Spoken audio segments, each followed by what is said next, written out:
দর্শক, face the people থেকে আমি আরাফাত আদিব সরাসরি যুক্ত আছি এই মুহূর্তে রাজধানীর রমনা পার্কে।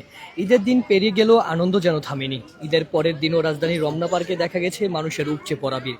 পরিবার পরিজন, বন্ধু বান্ধব, আত্মীয় স্বজন নিয়ে ছুটির আমেজ উপভোগ করতে সকাল থেকেই পার্কে ভিড় জমাতে শুরু করেন নগরবাসী।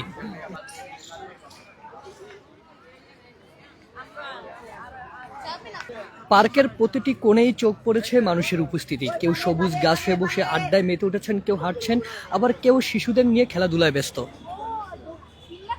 শিশুদের হাসি, আনন্দ আর বড়দের গল্প পুরো এলাকা জুড়ে। বিশেষ করে ঈদের ছুটিতে থাকায় অনেকেই আজকের দিনটি বেছে নিয়েছেন ঘোরাঘুরির জন্য। ফলে পার্কের প্রবেশপথ থেকে শুরু করে ভেতরের পথ ঘাট সবখানেই দেখা গেছে দর্শনার্থীদের ভিড়। কেউ পরিবার নিয়ে পিকনিকে ব্যস্ত, কেউ বা বন্ধু বান্ধবের সাথে আড্ডায় মগ্ন। শিশুদের কোলাহল, বেলুন আর খেলনার দোকান আর চারপাশে হাসি আনন্দ সব মিলিয়ে এক উৎসবমুখর পরিবেশ। বিশেষ করে তরুণ তরুণীদের উপস্থিতি দেখে চোখে পড়ার মতো। কেউ ছবি তুলছেন, কেউ ভিডিও করছেন। ঈদের এই আনন্দঘন মুহূর্ত ধরে রাখতে ব্যস্ত সবাই।